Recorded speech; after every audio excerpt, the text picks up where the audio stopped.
everybody. Today I wanted to make a video about the D. And it's not the D you're thinking of. Get your mind out of the gutter.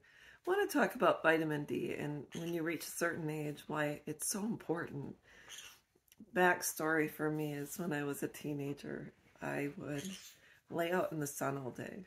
I didn't use an SPF. It wasn't necessary because I was trying to get the best tan ever.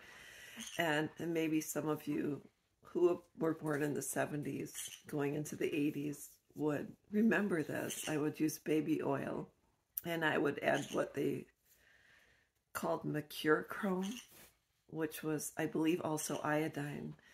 And you would take a couple of drops of the mercurochrome and add it to the baby oil, the bottle, and shake it up, and you would distribute it over your skin, and you would get a fantastic tan that way.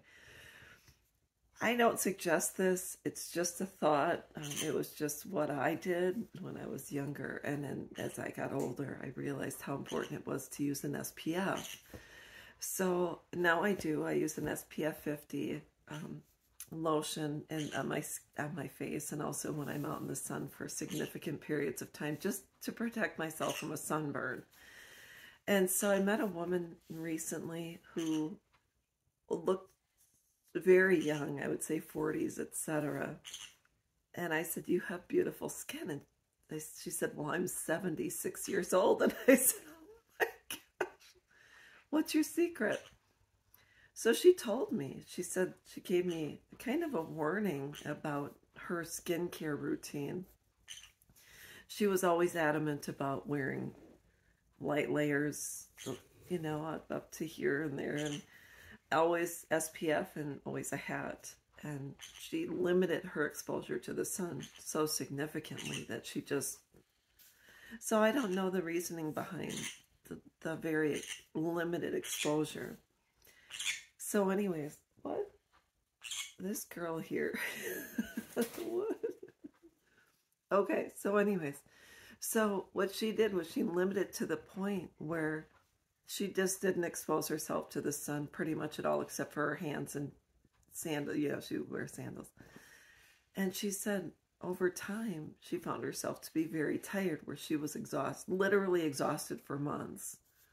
She went to the doctor, and the doctor said, "You have a depletion of vitamin B, or sorry, vitamin D." So she realized she had depleted her body of a much necessary nutrient, which is normally what you get from the sun. So she had to get vitamin D, I think tablets, and also she had to start exposing a part of her skin to the vitamin D or the sun every single day so that she could start feeling better. And she did. And now she just does her arms. She wears t-shirts, but she uses an SPF, but she goes out in the sun every day and exposes herself, and that's how she was able to replenish. But I just want to say there is such a thing as overdoing it, and you don't want to overdo it to the point where you are exhausted. So I just wanted to let you guys know that, and we'll be back.